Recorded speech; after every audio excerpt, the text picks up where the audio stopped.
खुलेआम पाकिस्तान में घूम रहे थे, भारत के खिलाफ साजिशें करते थे, उन्हें भारत ने एक झटके में खत्म कर दिया। साथियों, भारत की इस कार्रवाई से पाकिस्तान घोर निराशा में गिर गया था, हताशा में गिर गया था, बौखला गया था। और इसी बौखलाहट में उसने एक और दुस्साहस किया। आतंक पर भारत की कार्रवाई का साथ देने के बजाय पाकिस्तान ने भारत पर ही हमला करना शुरू कर दिया। पाकिस्तान ने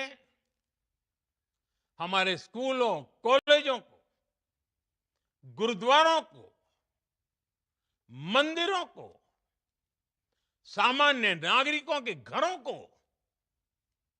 निशाना बनाया। पाकिस्तान ने हमारे सैन्य ठिकानों को निशाना बनाया। लेकिन इसमें भी पाकिस्तान खुद बेनकाब हो गया। दुनिया ने देखा कि कैसे पाकिस्तान के ड्रोन्स, पाकिस्तान की मिसाइलें भारत के सामने तिनके की तरह बिखर गई। भारत के सशक्त एयर डिफेंस सिस्टम ने आसमान में ही नष्ट कर दिया। पाकिस्तान की तैयारी सीमा पर वार की थी, लेकिन भारत ने पाकिस्तान के सीने पर वार कर दिया। भारत के ड्रोन्स, भारत की मिसाइलों ने सटीकता के साथ हमला किया। पाकिस्तानी वायुसेना के उन एयरबेस को नुकसान पहुंचाया, जिस पर पाकिस्तान को बहुत घमंड था। भारत ने पहले 3 दिनों में ही पाकिस्तान को इतना तबाह कर दिया, जिसका उसे अंदाजा भी नहीं था। इसलिए भारत की आक्रामक कार्रवाई के बाद पाकिस्तान बचने के रास्ते खोजने लगा। पाकिस्तान दुनिया भर में तनाव कम करने के लिए गुहार लगा रहा था। और बुरी तरह पीटने के बाद इसी मजबूरी में 10 मई की दोपहर को पाकिस्तानी सेना ने हमारे डीजीएमओ को संपर्क किया। तब तक हम आतंकवाद के इंफ्रास्ट्रक्चर को बड़े पैमाने पर तबाह कर चुके थे। आतंकियों को मौत के घाट उतार दिया गया था। पाकिस्तान के सीने में बसाए गए आतंक के अड्डों को हमने खंडहर बना दिया था। इसलिए जब पाकिस्तान की तरफ से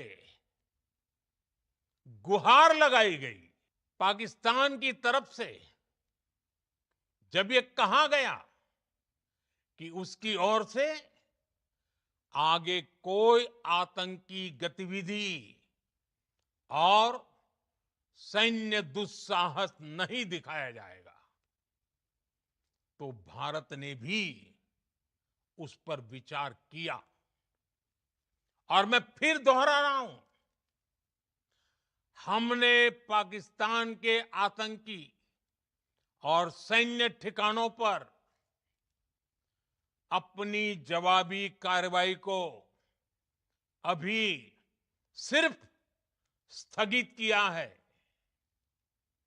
आने वाले दिनों में हम पाकिस्तान के हर कदम को इस कसौटी पर मापेंगे कि वो क्या रवैया अपनाता है। साथियों, भारत की तीनों सेनाएं, हमारी एयरफोर्स, हमारी आर्मी और हमारी नेवी,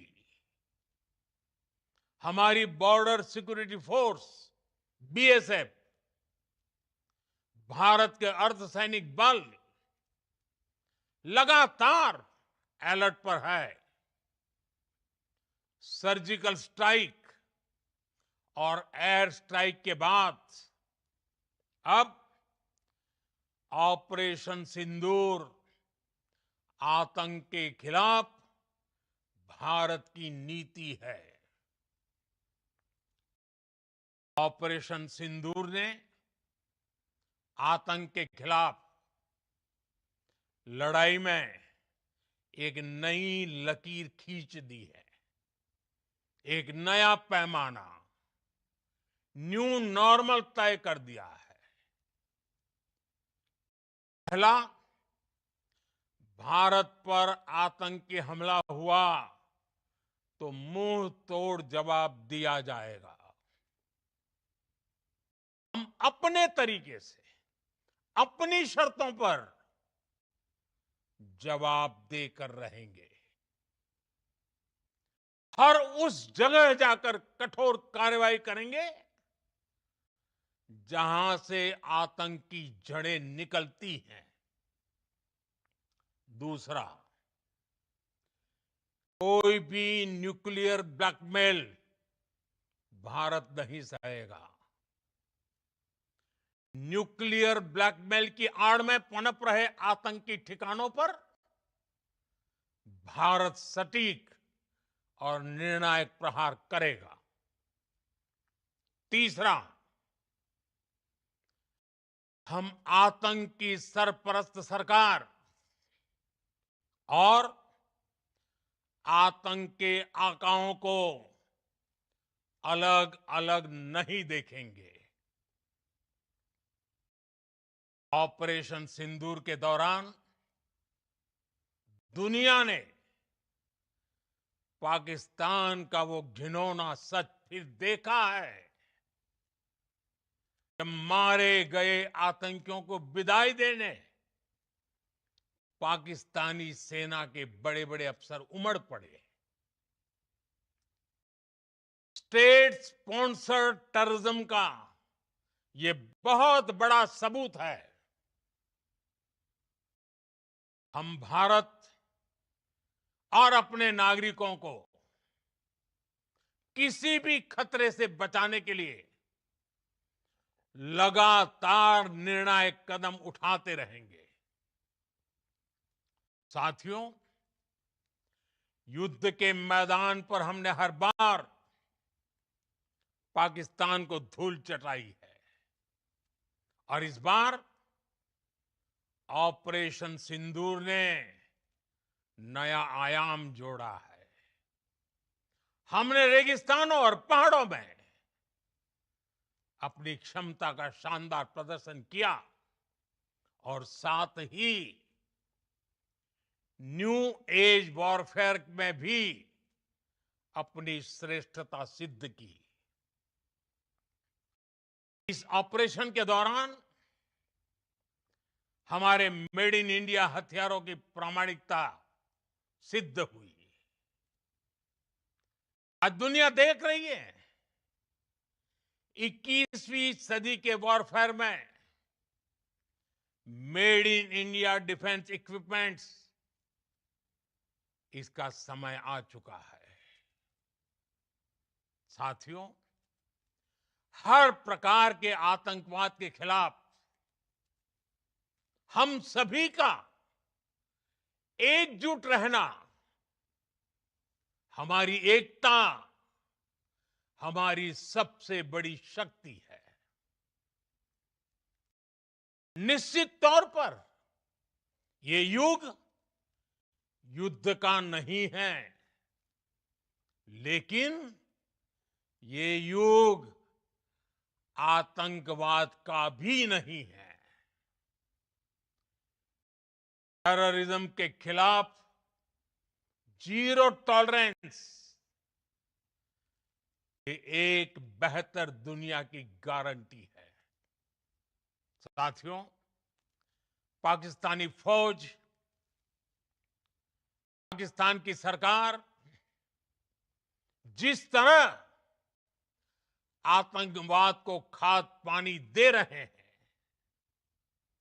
वो एक दिन पाकिस्तान को ही समाप्त कर देगा। पाकिस्तान को अगर बचना है तो उसे अपने टेरर इंफ्रास्ट्रक्चर का सफाया करना ही होगा। इसके अलावा शांति का कोई रास्ता नहीं है। भारत का मत एकदम स्पष्ट है। टेरर और टॉक एक साथ नहीं हो सकते। टेरर और ट्रेड एक साथ नहीं चल सकते, और पानी और खून भी एक साथ नहीं बह सकता। मैं आज विश्व समुदाय को भी कहूंगा,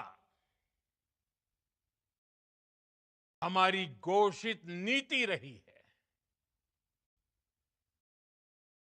अगर पाकिस्तान से बात होगी तो टेररिज्म पर ही होगी।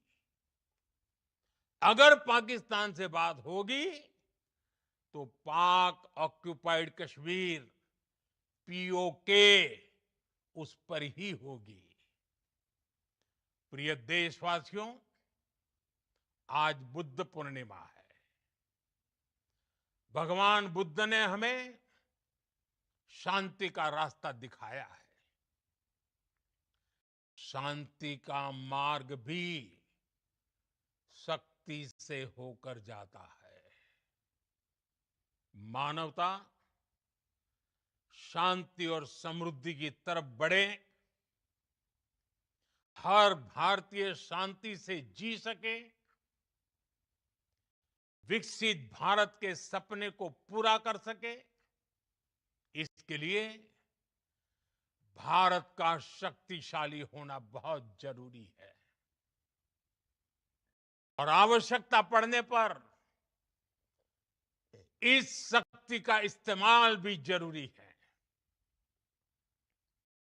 और पिछले कुछ दिनों में भारत ने यही किया है। मैं एक बार फिर भारत की सेना और सशस्त्र बलों को सैल्यूट करता हूं।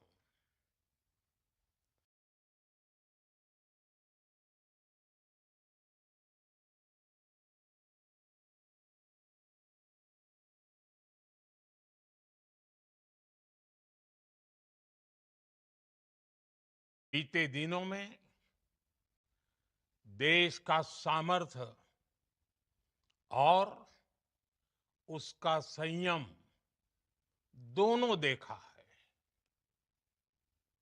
मैं सबसे पहले भारत की पराक्रमी सेनाओं को, सशस्त्र बलों को, हमारी खुफिया एजेंसियों को, हमारे वैज्ञानिकों को, हर भारतवासी की तरफ से सैल्यूट करता हूं। हमारे वीर सैनिकों ने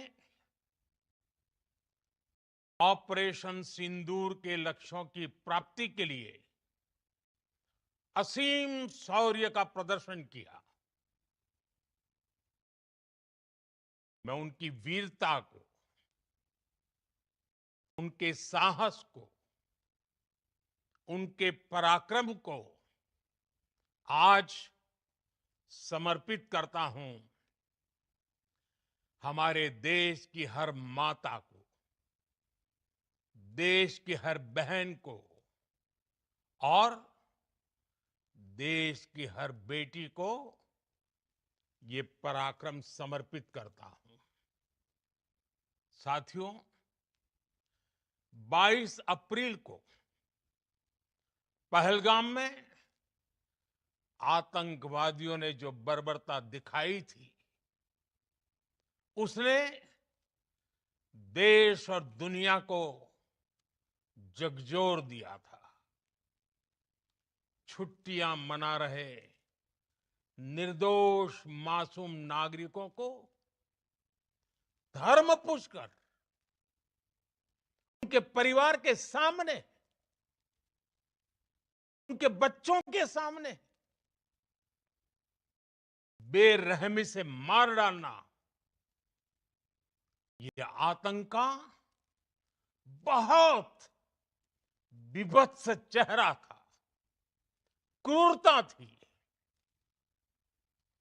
ये देश के सद्भाव को तोड़ने की घिनौनी कोशिश भी थी। मेरे लिए व्यक्तिगत रूप से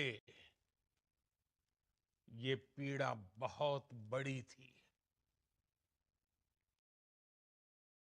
इस आतंकी हमले के बाद सारा राष्ट्र, हर नागरिक, हर समाज, हर वर्ग, हर राजनीतिक दल एक स्वर में आतंक के खिलाफ कड़ी कार्रवाई के लिए उठ खड़ा हुआ। हमने आतंकवादियों को मिट्टी में मिलाने के लिए भारत की सेनाओं को पूरी छूट दे दी।